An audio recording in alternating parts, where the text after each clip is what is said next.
Welcome back to the deep dive.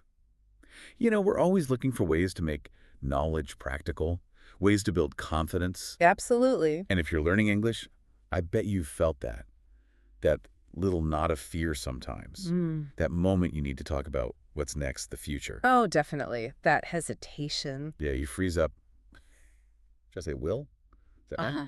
or maybe doing it. Does that sound certain enough? It's a huge sticking point. That fear of sounding, well, unnatural or just not sure of yourself, it really can block fluency. Totally. It's probably the biggest roadblock, honestly. And it's completely understandable. You learn will pretty early on, right? The simple future. Hmm. But in actual conversation, just throwing will around, it often sounds like you just decided something. Like, oh, get the door. Spontaneous. Exactly. Yeah. Or maybe just a guess, like, it'll probably rain. It doesn't really scream commitment, does it? Not at all. So learners, you, are looking for something else. A way to talk about plans that sounds solid, authoritative even, certain. Right. You need that linguistic tool. And you know what we found? Really digging into how native speakers actually talk, the patterns, the mechanics, the key to sounding absolutely certain, totally confident about the future. Yeah, It isn't technically a future tense. it's the present continuous. Yes, the one you learned right at the beginning. Yeah. For talking about what's happening right now, like I am talking. That same tense, it's secretly this incredibly powerful shortcut. Mm-hmm.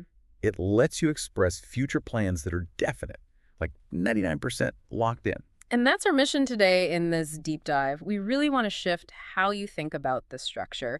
We've looked at grammar guides, expert takes on usage, Yeah, really drilling down. to show you how it works, its hidden flexibility even in the present, and crucially, how it delivers this feeling of certainty, this commitment that other ways of talking about the future just can't quite match. Okay, let's unpack this. We got to start with the absolute basics, the foundation, Mhm. because building that muscle memory is key. It is. So present continuous, sometimes called present progressive, same thing. You need 3 ingredients every single time.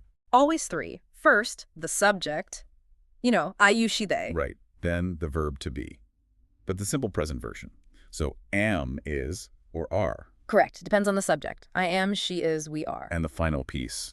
The main verb. But you need the present participle form. That just means adding ing to the end. Like talk becomes talking, read becomes reading. Got it. So subject plus amisar plus verbing. That's the formula. Nice and clean. So, she is traveling, or I am reading. 3 parts. Reliable. And for you listening, aiming for that really smooth, fluent sound, there's an instant hack here. Oh yeah, contractions. Absolutely essential. Native speakers squish these together constantly. We really do. You almost never hear someone deliberately say she is traveling in casual chat. It's she's traveling. Or their meeting, I am listening becomes I'm listening. And the experts we looked at, they all stress this. Using those contractions, I'm, your, she is, where, there, it immediately makes you sound more natural, part of the rhythm of English. It really signals efficiency, confidence, like you're comfortable with the language. Mm-hmm.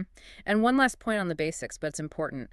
That main verb, the one with the bing, it almost always has to be what we call a dynamic verb. Okay, what's a dynamic verb? It's a verb that shows some kind of action or progress or change, something happening over time, even a short time, like run, eat, think, build. Gotcha. So not verbs that describe a static state. Exactly. We'll get into those tricky ones, the stative verbs, later on. They're the exception to the rule. But for now, think action, think progress. That's what fits here. Okay, so we have the structure down. Yeah. Subject, be, verbing, dynamic verbs.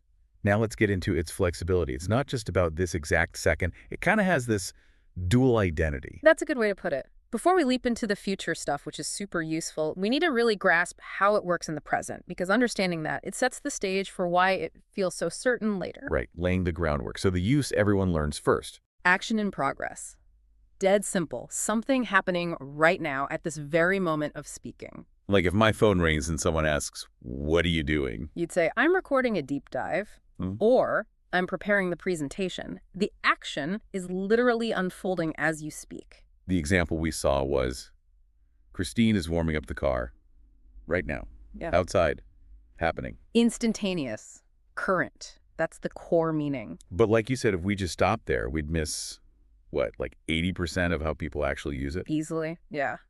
Where it gets really interesting and more versatile is how it stretches to cover things that are happening around now, but maybe not this literal second temporary things, ongoing things. Okay, so let's break those down. You mentioned 3 other key present uses. That's right. 3 essential expansions beyond just right now. The first one is for describing temporary situations. Temporary, so not permanent. Exactly. It's for an action or state that's limited in time, it's happening for a specific shorter period, and it contrasts with someone's usual, maybe permanent situation. Okay, can you give an example of that contrast? That helps make it clear. Sure. Let's think about Tayo.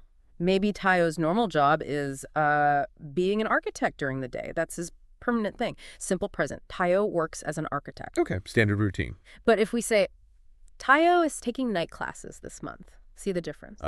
Okay. Is taking, that feels different. Right. It tells us 2 things immediately. One, this activity is happening now, like currently in his life during this period. And 2, it's temporary. It's just this month. It has an endpoint. So the present continuous highlights that it's not forever. Precisely. If we just said, Tayo takes night classes, using the simple present, that sounds like it's part of his regular ongoing life, a habit. Like he always takes night classes. Yeah. But is taking specifically flags it as short-term, a temporary commitment or activity.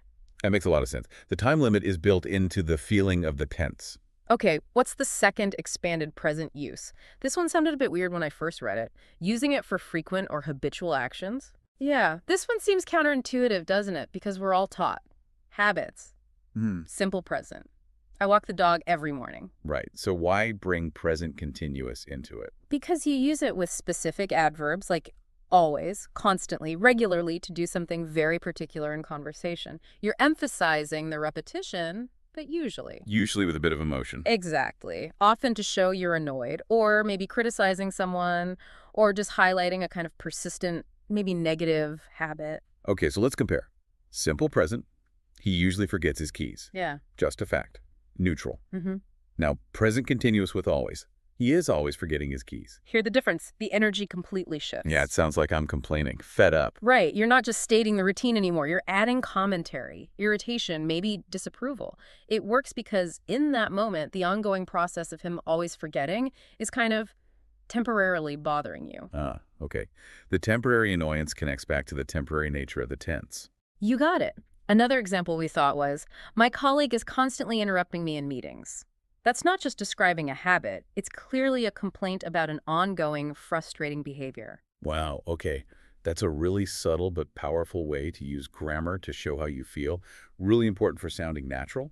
Definitely. It's about nuance. Okay, and the third, expanded present use. This one is about developing trends or changes, things that are evolving over time. So, big picture stuff, like societal shifts or environmental changes. Exactly. Things that are definitely not just happening in the single moment you speak, but are in a process of changing or developing right now, broadly speaking. This feels very relevant for talking about the world today. It really is. Think about it. We don't just say the climate changes. We often say the climate is changing. Yeah. It emphasizes the active, ongoing, unfinished process. Right. Or the examples like, people are adopting more pets these days. Mm-hmm. That's a trend. It's happening over time, but it's current and developing. Or the economy is growing rapidly.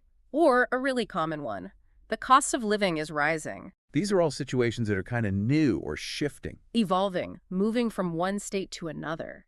And because they're in progress, the present continuous feels like the perfect fit. It captures that sense of development. Okay, great. So wrapping up this first section, present continuous is really the tense of progression. It describes actions or states that are temporary in some way, whether that's temporary like right now, temporary for this month, temporarily annoying because it's always happening, or temporary because it's a trend that's currently unfolding. Well put. And that focus on the process, on the temporary commitment or action, that's the key idea. It's the linguistic bridge that leads us directly into using it for the future. Okay, now for what might be the single most valuable takeaway from this whole deep dive.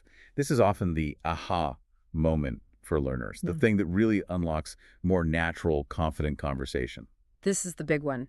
Using the present continuous for the future. Sounds wrong, doesn't it? Like it breaks the rules. It totally does, based on how it's usually taught initially.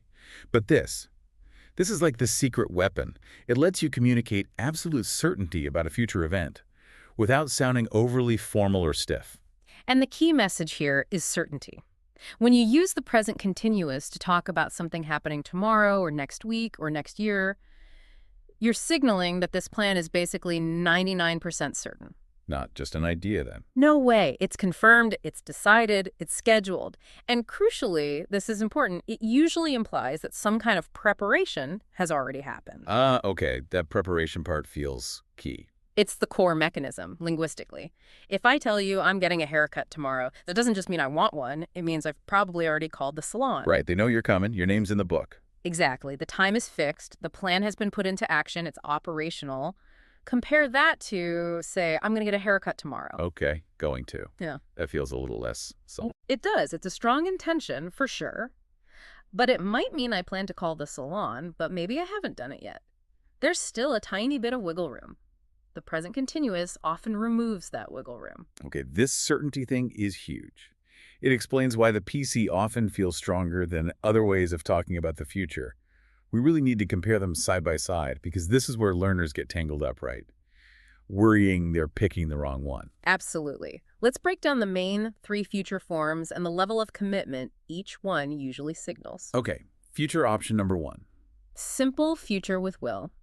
As we touched on, this is mostly for spontaneous decisions, made right at the moment you speak. Like the phone ringing, I'll get it. Perfect example. Instant decision. 0 prior planning. Or sometimes just simple predictions or assumptions about the future. It will be cold tomorrow.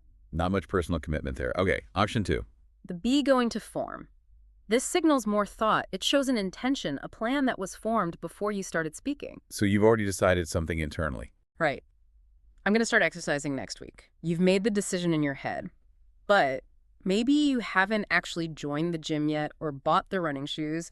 It's a firm intention, but the arrangements might not be totally finalized. Still strong, but maybe not 100% locked down. Exactly. Which brings us to option 3, the strongest for arrangements. The present continuous. And this one signals. A confirmed, often external arrangement. It implies other people might be involved or that some definite step, some preparation has already happened, like booking that flight, paying a deposit, telling someone else the plan. So back to the gym example. Instead of I'm going to join the gym next Monday, you'd say I am joining the gym next Monday. That I'm joining suggests the paperwork's done, maybe you've paid. The start date is absolutely fixed on the calendar. Wow.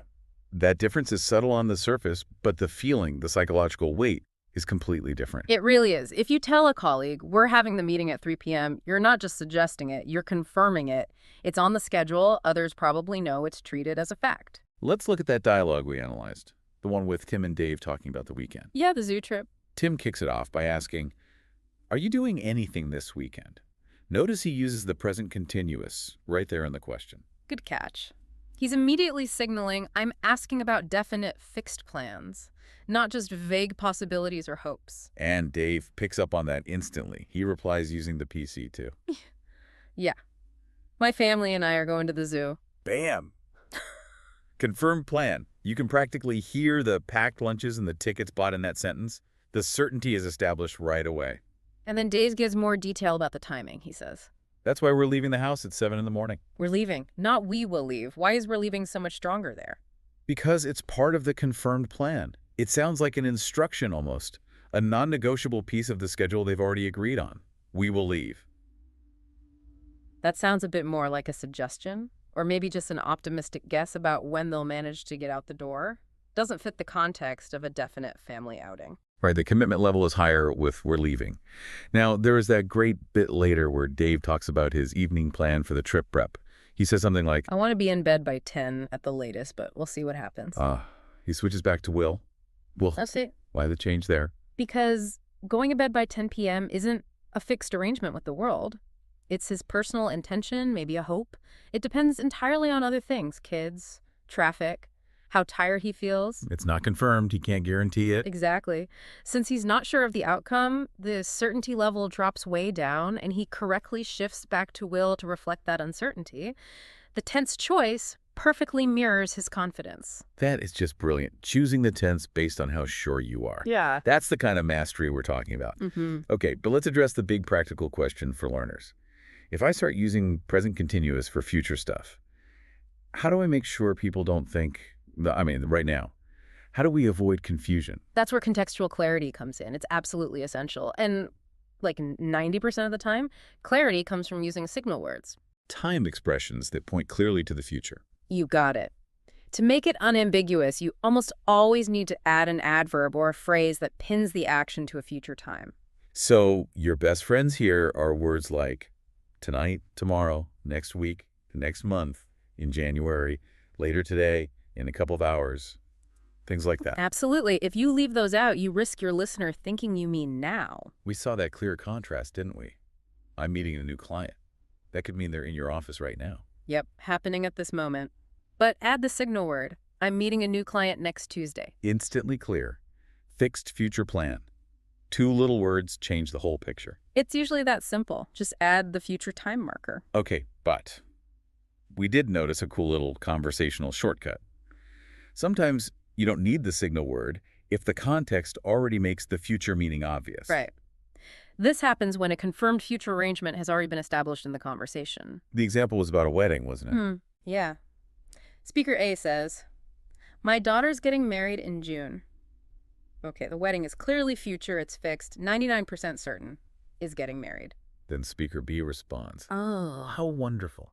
Where are they having the wedding? C, the second question, where are they having? Uses the present continuous without adding in June again. But there's zero confusion. Because the context is already set. We're talking about the confirmed June wedding. Right. The tense just carries over naturally. Exactly. The topic is this definite scheduled event, so the PC defaults to that future meaning. So the guideline is, if you've already established a definite future plan, the PC can refer back to it without a signal word. But if you're starting a new thought about a plan, or if there's any chance of confusion. Always include that future time expression. Be explicit. Better safe than sorry. Okay, we've covered the theory, the why, behind using present continuous for the future, the certainty it brings. Now let's get really practical. Let's move from understanding to actually using it. Right. For you listening, wanting to boost your fluency right away, you need a kind of toolkit. What specific verbs, what kinds of situations just naturally pair well with the present continuous for future plans? This is section 3. Verbs for confidence. We're looking at verbs that signal a confirmed plan almost by their very nature. These are categories of dynamic verbs, remember, action verbs that native speakers use with the PC for future arrangements all the time. Why? Because the actions themselves usually require some planning, some scheduling, some commitment.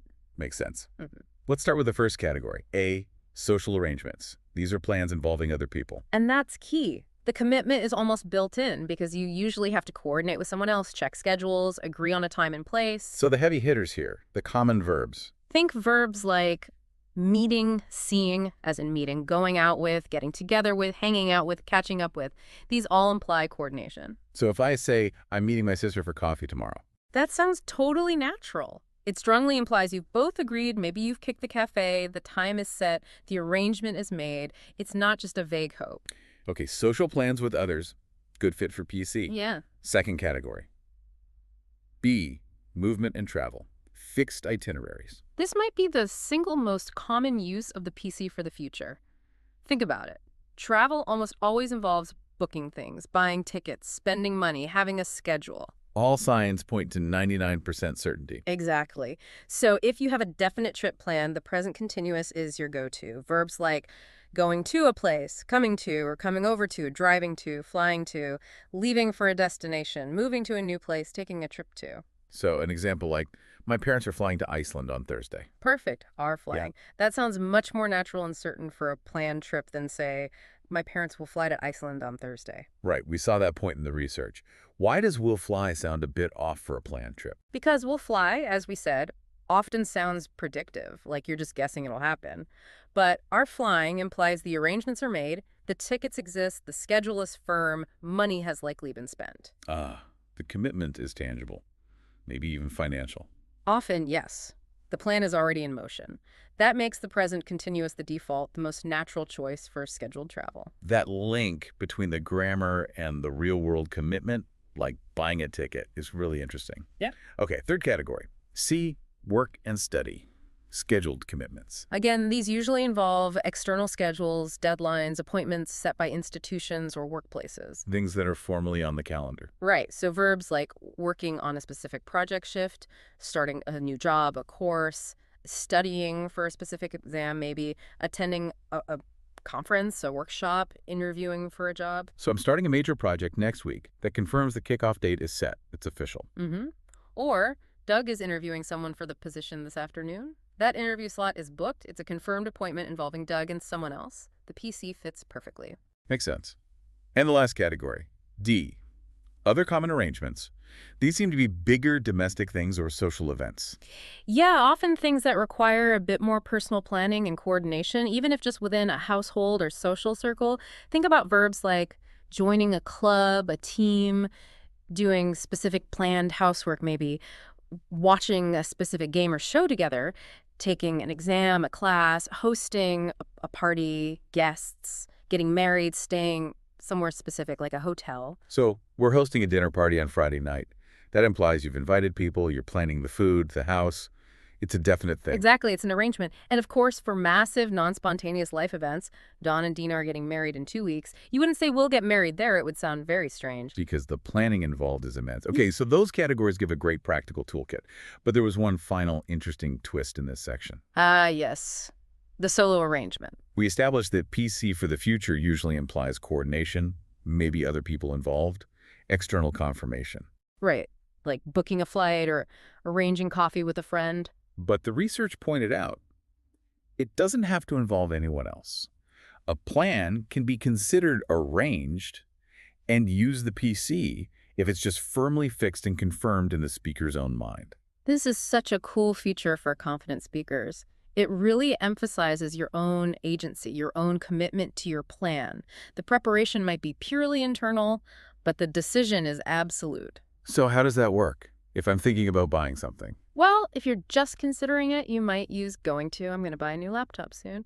Still just an intention. Right. But let's say you've done all the research. You picked the exact model. You've put the money aside. You know when you're buying it. You can confidently switch to the present continuous. I'm buying the new MacBook Pro tomorrow.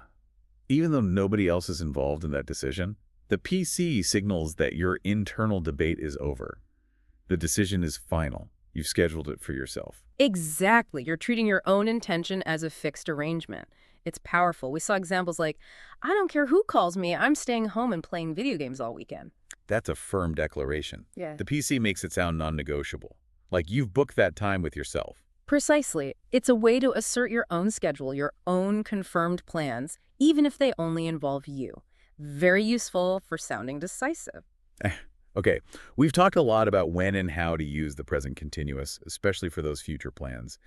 But to really nail this, to use it confidently, you absolutely have to know the boundaries. You need to know when not to use present continuous. The pitfalls to avoid. And the biggest trap, the most important rule here, involves a category of verbs called stative verbs. Stative, meaning they describe a state, not an action. Exactly. Stative verbs describe states of being, states of mind, possessions, senses, emotions, opinions, things that are generally seen as constant or unchanging, not actions that progress over time. And since the present continuous is all about progression, about things happening over time, these stative verbs usually just don't work with it. They tend to stay frozen in the simple present tense. Okay, what are some common examples of these stative verbs? The ones learners really need to watch out for. The core ones include verbs like know, believe, understand, remember, forget, usually, recognize, seem, mean, want, need, prefer, love, hate, like, dislike, own, have, for possession, belong.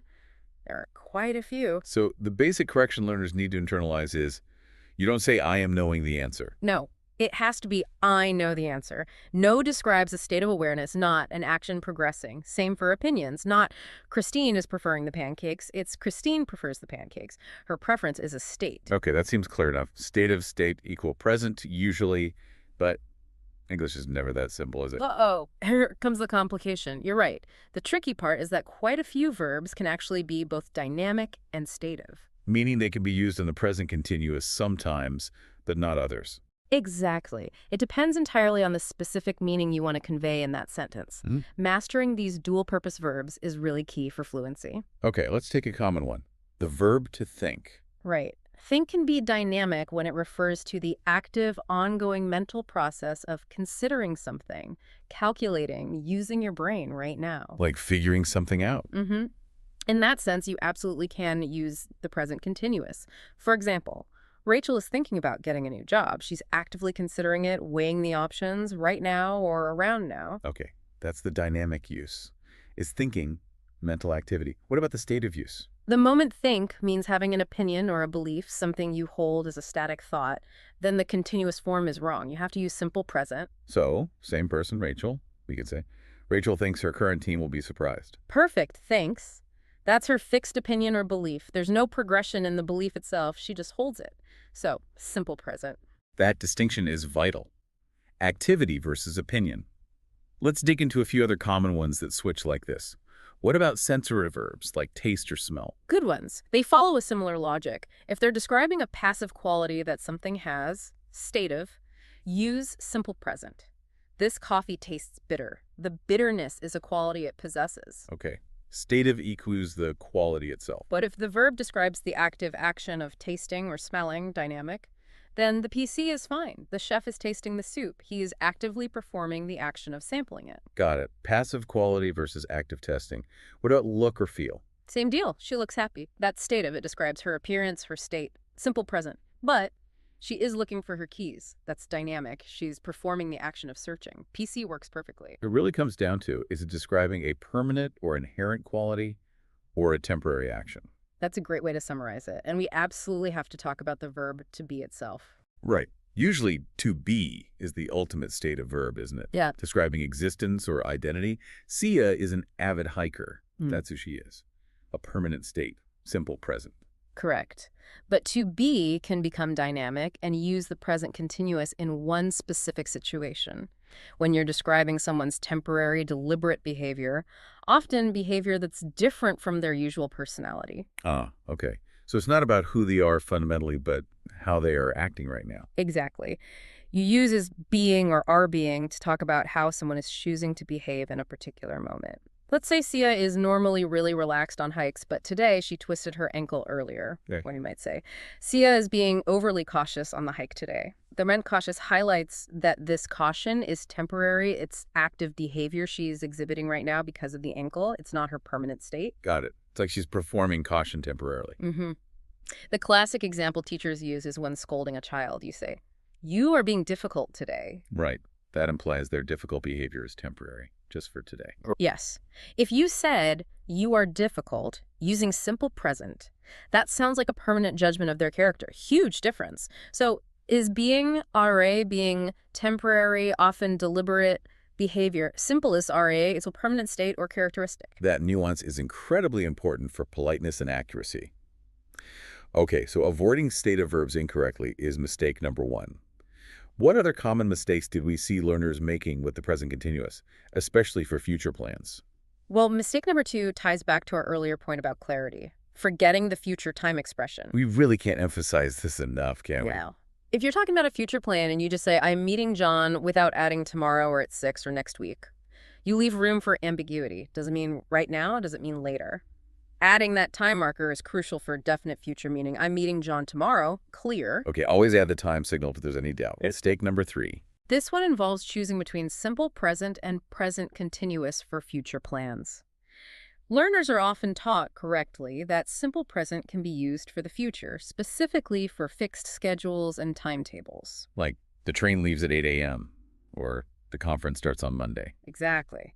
Those schedules are external, fixed, often public. Simple present works fine there. But the mistake is sometimes over-applying that role to personal fixed plans. So for my own arrangements, the present continuous often sounds better. Often, yes. And here's the subtle why.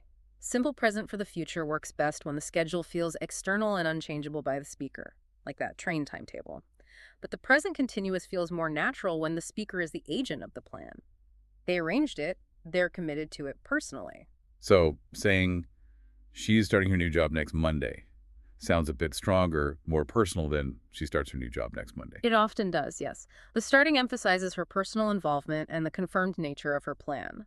The simple present can sometimes sound a little detached for personal arrangements. Interesting distinction. Agent of the plan, lean towards PC. External schedule, simple present is fine. Okay, and the last mistake. This one can make someone sound quite unnatural. Right. This is Using the present continuous for everyday routines or things that aren't really arrangements. Because the PC, especially for the future, carries that weight of confirmation scheduling, maybe involving others. Exactly. It implies something has been formally arranged. So applying that feeling to a simple, mundane, everyday action sounds odd because you don't typically arrange your basic routines. What were some examples of this going wrong? We saw things like, I'm looking at my phone this afternoon. Your immediate reaction is, huh, did you schedule time to look at your phone? Is that an appointment? It sounds strange because it's just a normal, unplanned action. So I'm going to look at my phone, or I'll probably look at my phone would be much more natural there. Definitely. The present continuous needs to be saved for things that feel like actual concrete plans, calendar-worthy items, things that required some level of coordination or definite decision-making. Brushing your teeth at 8:30 every night, that's a routine. Use simple present. I brush my teeth. It's not a fixed arrangement you'd use PC for. Wow, okay. We have really gone deep today. We started with that basic being equals now idea of the present continuous and just completely unpacked it. It's so much more versatile, isn't it? It really is. We've seen it's not just about now, but also about temporary situations, ongoing trends, even those annoying habits with always. But the absolute game changer, the real payoff for sounding confident and natural in English, is understanding its power for the future. That 99% certainty factor. When a plan is truly scheduled, confirmed, when preparations have been made using the present continuous is your most direct rate to communicating that certainty. It just feels stronger. Stronger than will, stronger often than be going to. It signals this is happening. Just remember the guardrails. Use those future signal words tomorrow, next week, tonight, whenever you need clarity. And steer clear of those stative verbs, the verbs describing states, opinions, possession, unless you're specifically talking about temporary, deliberate behavior with is being or are being. Exactly. Keep those states in the simple present, mostly. So our call to action for you listening right now is to put this into practice immediately. Don't just let it sit there as theory. We want you to feel that boost in confidence. Yeah, grab your phone, look at your calendar, your to-do list for the next few days. Find 5 things, 5 confirmed plans you have. Maybe it's a doctor's appointment, a meeting at work, coffee with a friend, starting a new project. And actively convert how you'd normally phrase it. If you'd usually think or say, I am going to see the doctor next week, change it. Say out loud if you can, I am seeing the doctor next week. Or change, I will attend the workshop on Friday, to I am attending the workshop on Friday. Feel that shift, that stronger sense of commitment. That's the feeling you're aiming for. Use this linguistic power. Start applying it this week. Look at everything on your calendar, that dentist visit, the dinner you planned, maybe even just that trip to the hardware store you definitely scheduled time for. Man, ask yourself, is this plan solid enough? Is it confirmed, fixed? Can I confidently swap out the maybe language of going to or will for the definite, certain, natural sound of the present continuous? Because mastering that one switch, knowing when to use I'm doing instead of I will do or I'm going to do for your definite plans, that is a massive key to instantly sounding more fluent, more natural, and way more confident in your everyday English conversations. That's our deep dive for today. Thanks so much for joining us. We hope you found it useful. We'll see you next time as we keep exploring language and knowledge.